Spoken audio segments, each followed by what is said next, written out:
Good morning everybody!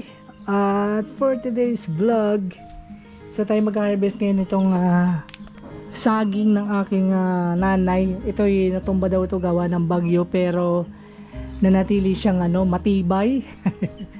Nanatili siya matatag. So ating i-harvest na kasi magulang kahapon nakakuha na ako dito ng isang piraso. Itong saging na to, kulay green siya, green banana. Green banana to na no? So i-harvest na ng aking mother. Tapos meron dito pang isang saging. Ito naman hindi to green banana, di ba Nay? Dole ba yan? Dole banana. So parang yan, yan yung mga ini-import na in-export ba? Yan yung mga in-export na mga saging. Galing pa po yung Mindanao, yung puno na saging na yan. Actually dati naman marami ditong saging kaya lang yun na ginawa ng simento. So ito na lang yung saging ng tatay, no? Oh yan, tibayin niya na Nay.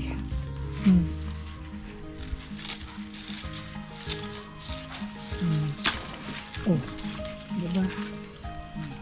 So yung iba dadaling Mindoro. Bigyan niya si JJ.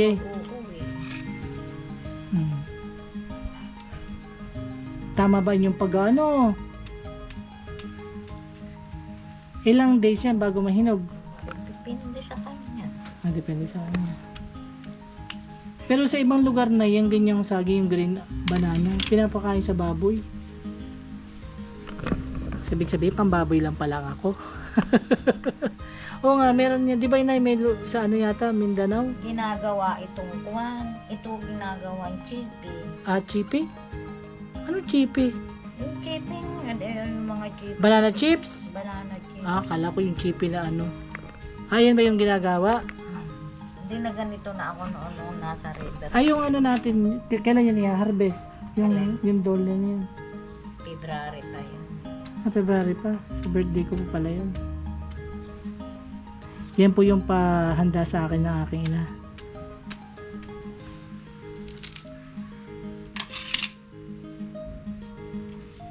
Hindi hati-hati. Siyempre kailangan hati-hatiin yan. Hati-hating magkakapatid. So ngayong araw na to is Thursday. 1 week na kami dito sa Pilipinas. 1 week na kami dito sa Pilipinas, Nanay. At so far naka-adapt na kami sa init. Kasi yun ang unang struggle namin sa init talaga. Grabe. Although na siya, syempre malapit na magtaglamig, pero iba pa rin kasi yung init. Tapos kung wala ka namang aircon, naganap ng aircon. So tapos nag-adjust na rin kami sa bilihin. Grabe. Noong mga unang araw namin dito kapag may nabili. Sandali muna may nabili. So bukod sa weather, nag-adjust na rin kami sa presyo ng bilihin dito na talaga naman nakakawindag. Totoo nga po ang chismis na ang 1,000 ay wala na pong value. Kasi sobrang mahal ng bilihin. Pagka yung nagbebenta ako dito sa tindahan ng nanay ko, grabe. Nagugulat na lang ako sa presyo ng mga nila, bilihin. Yung Tide na yung sabon na nasa sachet, grabe 15 pesos na sila. Tapos yung pamasahe ngayon sa jeep, 13 pesos na. So grabe talaga. So bagay kasi 6 years na tayong hindi nakakauwi dito sa Pilipinas. Kaya medyo malaki na yung diferensya simula noong 2018 hanggang ngayon. So talagang iba na. Iba na ang Pilipinas. Iba na yung presyohan dito. Iba na yung bilihin. At speaking of 1 week na, sobrang grabe yung inabot namin nung kami dumating dito sa Pilipinas sa airport. Sobrang grabe. Na-delay kami delay yung flight namin, yung pagdating namin, delayed. Supposedly dapat 9:53 pero nakalapag kami nakalapag yung eroplano is almost 10 o'clock na. Tapos ang tagal pa ng bagahe, yung mga baggage, sobrang tagal, ang dami kasi din pasahero. Tapos pagdating namin sa immigration, 'di ba may dala kami mga aso. May 6 na aso kaming dala. Kasi yung dalawa, ibarang naging travel buddy lang kami. So doon kami natagalan sa immigration kasi yung isang aso namin is kasi nagkaroon ng problema. Although alam naman namin yung mistake namin sa side namin kasi kapag kumuha ka kasi ng permit, dalawa kasi yung permit mo, permit sa Bahrain, tsaka permit dito sa Pilipinas. So, nagkaroon kasi ng problema dun sa permit, nung isa sa aming mga aso na poodle kasi si Emirates kasi pabago-bago siya ng mga rules. So, parang sinabi niya na hindi kasi pwedeng pagkasamahin sa isang cage yung Havanese at saka yung poodle kasi baka daw mag-away. Pero nung una, okay lang naman daw. Tapos nung ikukuha na namin sila ng ticket, ibubuk na namin ng ticket yung mga aso namin. Doon nga lang, doon daw nagka-pabago-bago kasi ng procedure. Kaya ang ending, parang na-cancel yung permit ng poodle namin dito sa Pilipinas. Tapos nung kinausap na nag-aayos sa amin, yung nag-assist sa amin, yung tiga Emirates na okay lang daw. So hindi na namin nahabol kasi nga na-cancel na. So doon kami nagka-problema. Although, naintindihan naman namin yung point ng tiga immigration kasi nga wala sa system si poodle. Bali kasi, ang dala ko kasing aso, 3.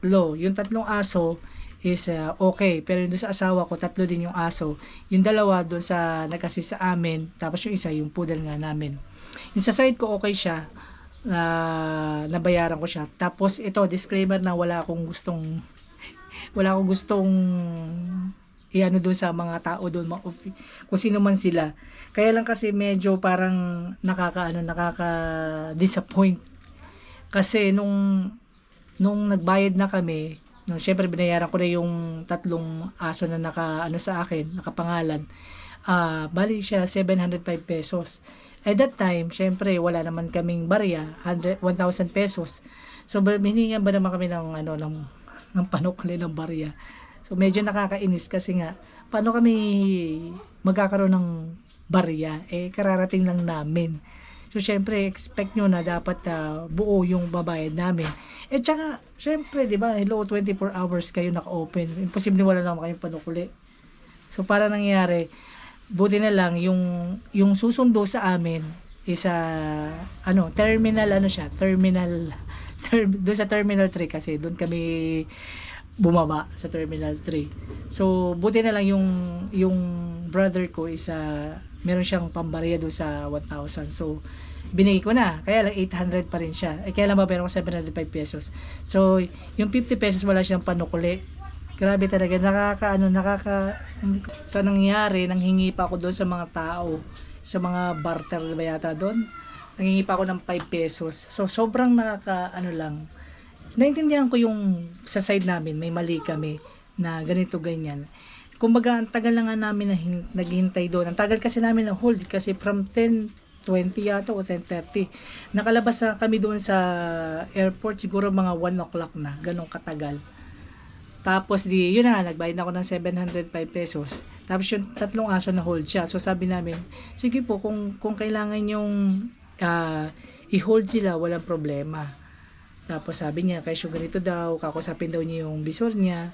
Hello, paano mo kakusapin kung hindi naman siya naka-duty? Ano yun? 24 hours na gising. So parang, ang dami nilang pasikot-sikot na hindi namin maintindihan. Tapos, ang ending, binayaran din namin. Inirelease niya din, pero gumawa siya ng parang affidavit yata yun. Aywan ko kung ano yung pina-agreement na ginawa niya. So, syempre, nagbayad kami ng another payment para doon sa 3 aso. Wala na naman siyang panukli. So, ang ending, yung 1,000, yung na supposedly dapat may sukli kami, wala. Sa kanya na napapunta lahat. So, parang gigil ako. Inis ako kasi nga, hello, 24 hours kayo open, tapos wala kayong panukli. So, dapat meron man, kahit paano, meron kang cash fund, di ba, na pwede nyo ipisukuli. Imposible wala kayong panukuli. 24 hours kayo open. Di, napapangiti na lang ako. Kasi, na rin ako Kumbaga, nainis na rin ako kasi nga, yung excitement na dapat ay yung pagsundo sa amin, nawala sa amin talaga. Nawala yung excitement. Kasi nga, sobrang tagal namin doon sa immigration. Sobrang tagal namin. Tapos yung aso namin, dala-dala, stress na rin sila. Kasi syempre, nag-travel pa kami ng ilang oras. Tapos tahol na sila ng tahol. So sige, okay na, bayaran na. Kung ano dapat bayaran. Tapos pagdating namin ng custom, So, syempre, binigay namin yung resibo doon sa immigration, ganito. Yung pala may payment na naman na palang babayaran. Hindi kami aware doon sa, sa tax na babayaran sa custom. Kasi, yung kasi nag-a-assist kasi sa amin, a few weeks ago, kasi may pinadala din siyang mga, aso, pero wala naman silang binayaran na tax sa custom. Yan, katwiran ng tiga-custom, sabi nila is, dahil nag-exceed na daw kami doon sa limit, kasi nga 6 na dogs yung dala namin. So, okay. So, fine. Yung asawa ko kasi yung nakipag-uusap eh. Pero nakikita ko sa mukha niya parang o sige, magkano po ba babayaran? Ganito, ganyan. So, ang ending, nagbayad kami ng 8,000 pesos para doon sa 6 na aso. Buti na lang talaga may dala-dala kami pera. So, sabi ko, sige, bayaran na natin. Kasi, sobrang tayo, tawag dito, sobrang stressful, sobrang, ang tagal na nang hinihintay namin, sige, bayaran na. So, binayaran na namin, tapos pagdating namin doon sa cashier, wala na naman panukli, imagine. Hindi ko talaga maintindihan, ano ba to? Sabi ko, parang nag-joke na lang to eh. Ewan ko, parang nakakahiya siya, parang Pilipinas, anong nangyari, galaw-galaw. Hindi ko sila ginajudge, hindi ko siya hinuhusgan, kaya lang kasi napaka-imposible naman kasi wala kang panukuli, di ba? Kasi siyempre, nag-open kayo ng 24 hours, wala man lang kayo panukuli. Kahit sa 20 pesos o 50 pesos, wala kayong panukuli. Parang napaka-imposible. So, ulitin ko, disclaimer, wala akong gustong siraan tao. Ang gusto ko lang i-share yung mga na-experience namin kasi para doon sa mga taong gusto magdala ng fur babies dito sa Pilipinas, at least na may na-share ako sa inyo based sa aming experience. Sana lang talaga kung sino man sila, dapat maging maging fair sila. Although may mistake naman kami, admit naman namin yung mistake namin, pero sana maging fair sila, lalo when it comes to payment sa pagsusukli, kasi nakakahiya yung ganon, nakakaya. Hindi siya nakaka-good vibes, nakaka-bad vibes siya. So, syempre, imagine mo, kadarating ng namin, paano hingan mo kami ng barya, paano kami magbibigay sa'yo ng barya, ikararating nga lang namin. Hindi nga namin alam kung ano yung mga itsura ng barya dito sa Pilipinas eh. So imagine, 6 years kami hindi na nakauwi. Mali ba namin yung barya dito o kung ano na. Syempre may pagbabago na. Unreasonable. So anyway, yun lang yung vlog natin for today. Share ko lang sa inyo yung 1 week experience namin dito sa Pilipinas. At for sure, marami pa kami ma-experience kasi nga dito na kami titira. Ang importante na isama namin yung aming mga fur babies. At salamat dun sa mga tumulong para makauwi sila. So, at yun na yung tinitingnan namin, at least na kasama namin sila dito sa Pilipinas. So, hanggang sa susunod ulit na vlog, please don't forget to like, share, and subscribe. And click the notification bell para every time na mag-upload ako ng video, update ka palagi. Hanggang sa susunod ulit. Bye-bye!